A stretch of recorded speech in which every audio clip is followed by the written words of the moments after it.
Hello, friends. Hello, virtual doll convention. Hello, beyond all limits, virtual conventioneers. My name is Rachel, and I am here live inside our virtual doll convention group. Or if you're watching this on YouTube, you're watching a replay of this, and it is so fun to see you guys and to be sitting around here surrounded by our dolls and by happy things and by love and all the wonderful things that we love. So I hope that you guys have just been having such a wonderful time at our virtual doll convention. And if you are tuning in right now in our group, this is a live feed. So we are here live at my doll shop in Denver, Colorado. And this is a fun story time. It is to kick us off. We just had a wonderful video with Helen Kish, and this is going to kick us off for the rest of our day, and we're just going to have a great time. So if you're here with me, let me know where you're tuning in from. And grab a delicious cup of tea or coffee. It's still coffee. I'm still in coffee mode. So you guys, I've got my virtual convention mug that Derek made out of pottery. We made some wonderful miniature mugs yesterday, and weren't they just the cutest darn things you've ever seen? Rebecca says I'm having my tea and cookie now. Perfect. Pauline says, hi, Hitty, and you have your tea. All right, guys, get your tea together because we're going to hang out and chat Raggedy Ann a little bit and read a story. And I am surrounded by wonderful dolls, and I hope you are surrounded by wonderful dolls and the things that you love. So it is wonderful to be here with you virtually and to have this time. So I have a little bit of coffee in here, and I am going to share with you something very special that I have shared in a previous video. So cheers. Cheers to our virtual coffee and tea date, or iced tea, or whatever it is. John Port is here. Hello, Uncle John. We are so excited for Uncle John's presentation that is coming up in the virtual convention. His presentation looks a lot like this, except he's surrounded by all bears, which we love. So let me know what's been good. Let me know what you have been loving in our virtual convention. What's been one of your favorite parts, one of your favorite activities? Now, we have a program coming from Jonathan Green that is all about his childhood Raggedy Anns. But Raggedy Ann has always been one of my favorite things. And I think she's been one of my favorite things. In fact, I know she's been one of my favorite things because she was a very accessible doll for me. She was not breakable. She was just a fun doll that I could make. I used to crochet Raggedy Ann and Andy's when I was a young child. And she was a doll that I just identified with her. I just really loved her for a lot of reasons, and a lot of people love her too. So she is a wonderful doll to collect. She's a wonderful doll to make, and she is an icon. Everyone loves Raggedy Ann, and if you do not love her, you're going to after you get to know her, maybe through this video and through Jonathan Green's presentation, where he shows you all about his childhood Raggedy's. So it's so fun. So just real quick, I'm going to give you guys the backstory on this book that I have that I absolutely had to get. Johnny Gruelle was such an amazing person. He was a very kind man, and he worked for the Indianapolis Star as an illustrator and as a writer prior to his fame by creating Raggedy Ann. And he was already a pretty accomplished person at the time that he made Raggedy Ann Stories. But his little sweet daughter, just the apple of his eye, the love of his life, his daughter Marcella got very sick. And when she was sick, one of the things he did to entertain her and to bring her comfort and keep her just happy and entertained was he would write and read to her Raggedy Ann stories. And they found a little rag doll up in their attic, and he drew a face on the doll, and and that was their Raggedy Ann. So that's how Raggedy Ann was born. So they had lots of really wonderful Raggedy adventures. After Marcella passed away, it was the darkest time of Johnny Gruelle's life, and he needed a way to take that pain and to do something good. And what he did was he started writing Raggedy Ann stories down, and they star Raggedy Ann and her wonderful group of friends and his daughter Marcella.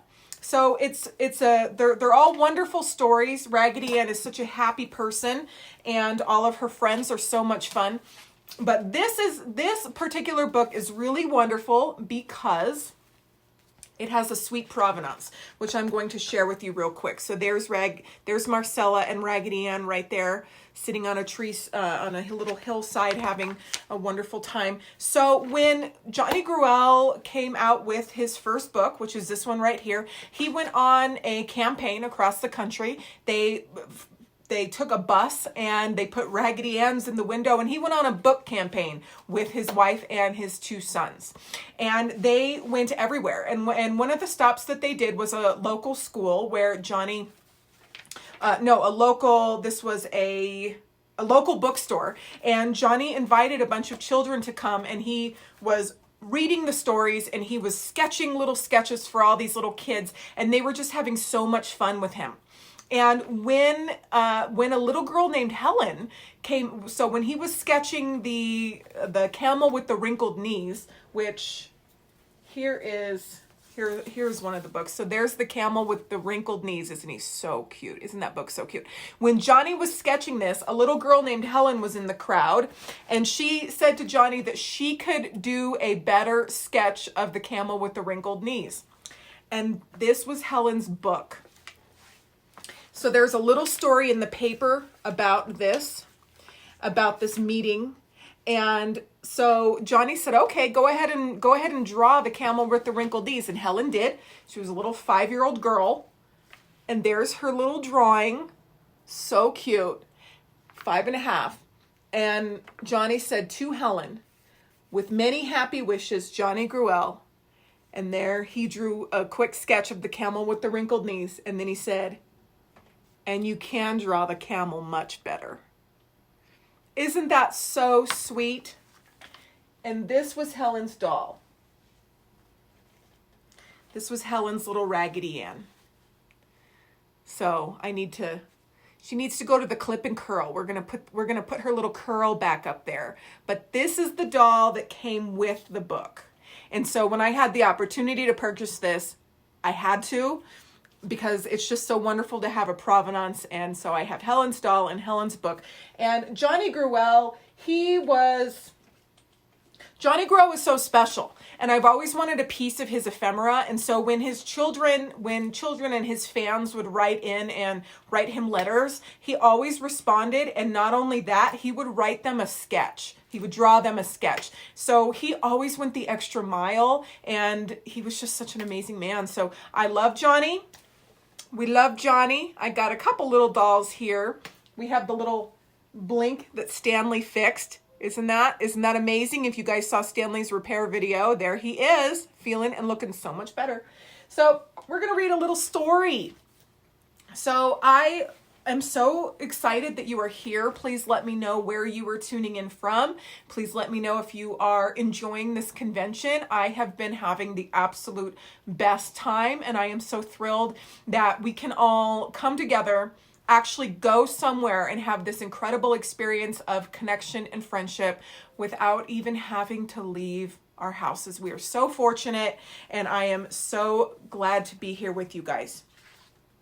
So we are going to read a little story about how Raggedy Ann got caught up in the little boy's kite and went on a trip. Okay. It's called Raggedy Ann and the Kite.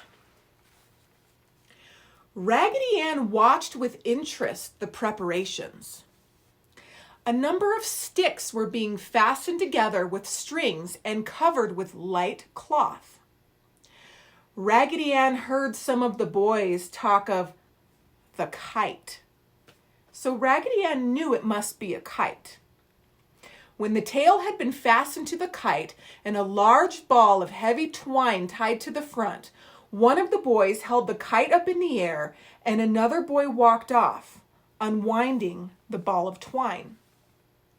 There was a nice breeze blowing, so the boy with twine called, "Let her go!"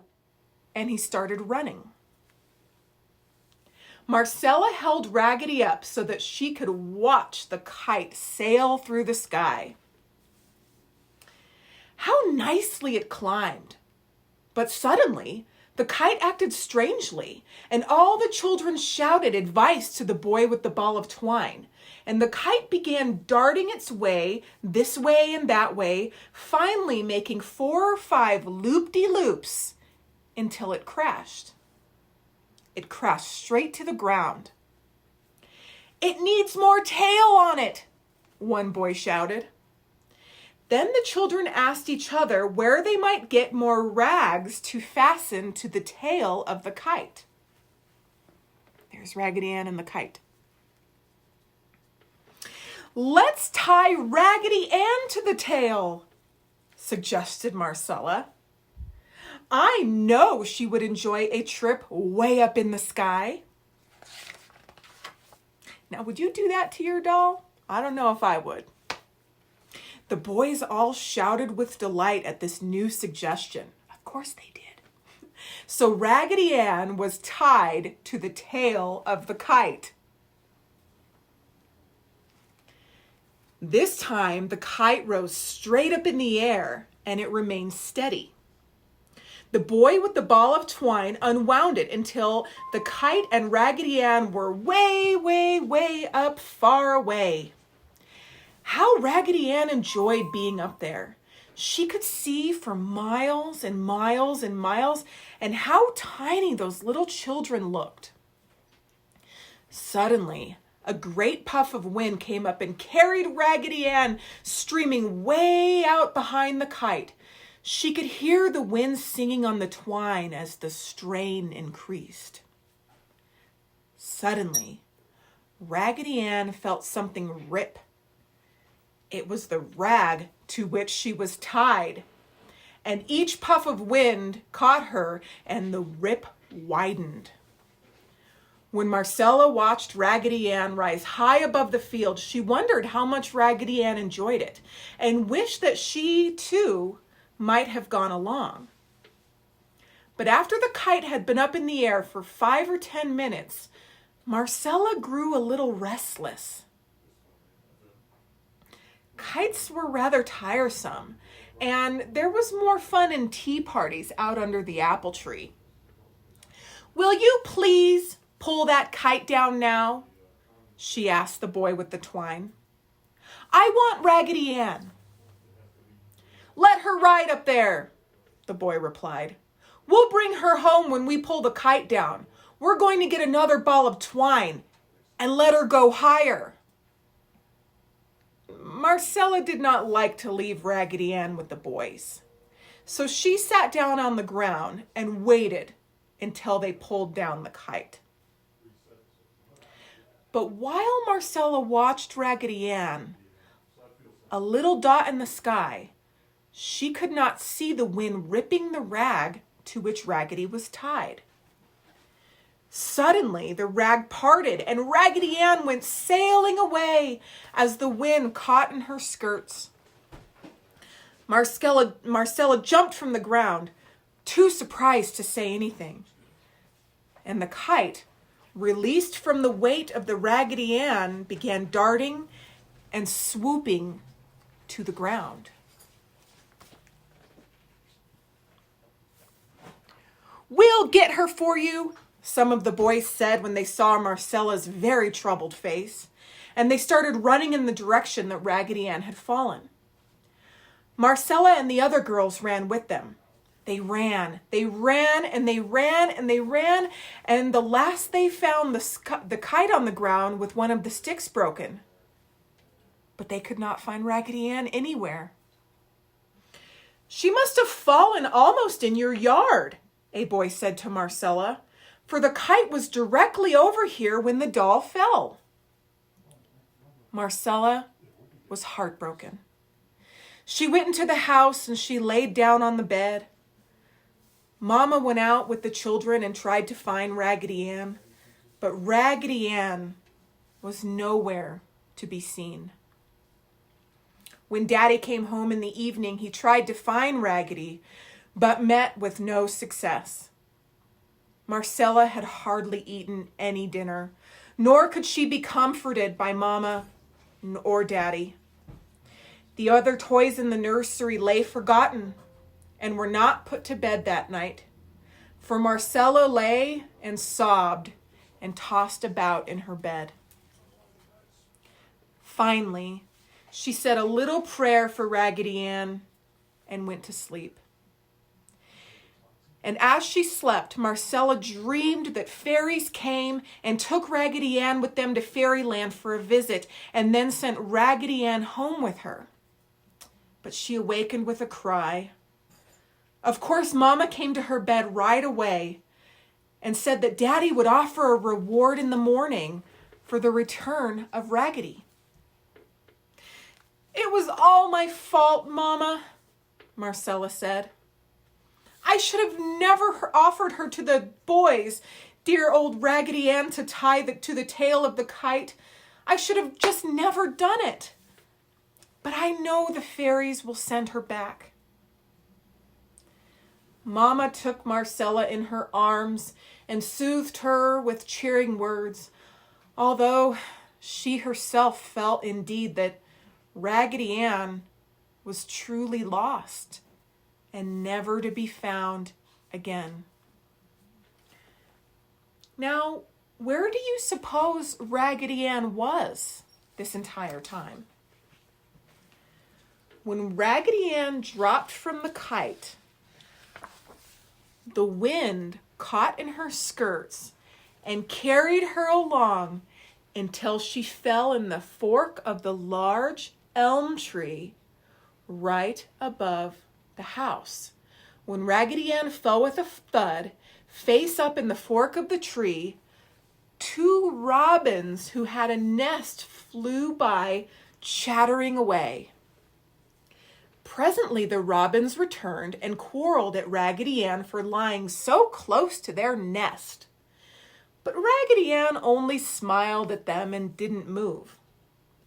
When the robins quieted down and quit their quarreling, one of them hopped up closer to Raggedy Ann in order to investigate. It was Mama Robin. She called to Daddy Robin and told him to come. "See this nice yarn? We could use it to line the nest with."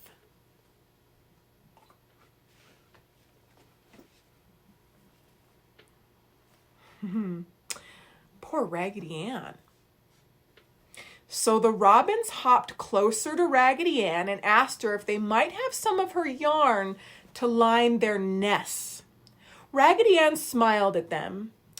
So the two robins pulled and tugged at Raggedy Ann's yarn hair until they had enough to line their nest nice and soft. Evening came, and the robins sang their goodnight songs, and Raggedy Ann watched the stars come out, twinkle all night, and disappear into the morning light. In the morning, the robins came back, and they again pulled more yarn from Raggedy Ann's head, and they loosened her so that she could peep over the side of the limb. And when the sun came up, Raggedy Ann saw that she was in the trees of her own yard.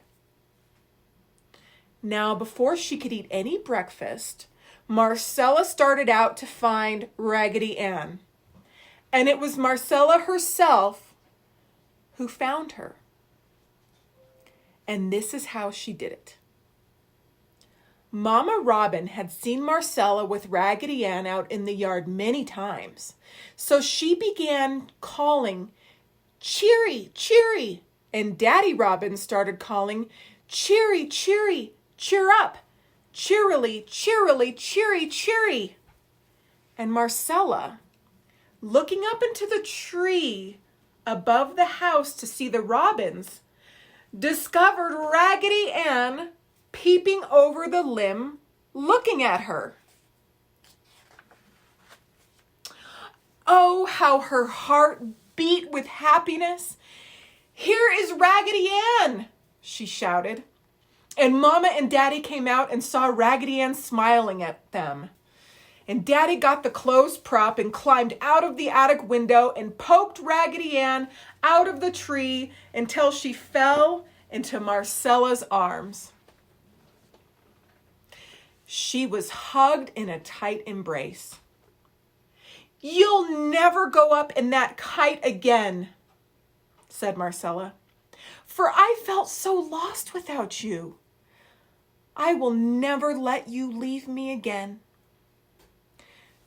So Raggedy Ann went into the house and had breakfast with her little mistress.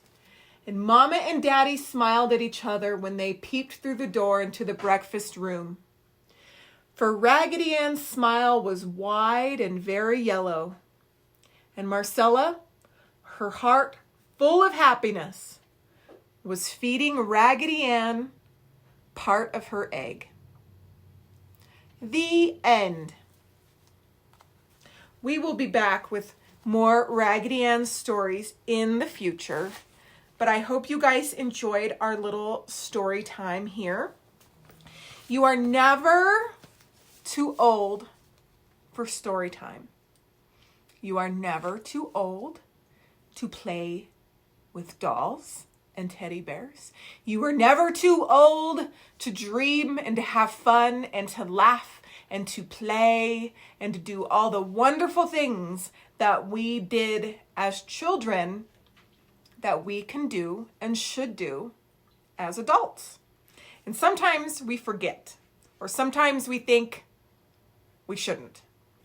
But I am here to let you know that no matter what age you are, play with your dolls and never let them be tied up into the ornery little boy's kite to go up in the sky. I think Marcella learned her lesson with this one. She will never do it again. At least I hope not. And we're going to take our dear sweet Raggedy Ann over to the clip and curl because I think the robins got a hold of her hair and we're going to fix it up a little bit. So I hope you guys enjoy the rest of our convention day. We have a lot more happening, and I am so excited for all of the happenings of today, tomorrow, Sunday, and for the future. So thank you for tuning in to Raggedy Ann Stories. I love you to the moon and back, and I will see you guys very soon. Bye, everybody.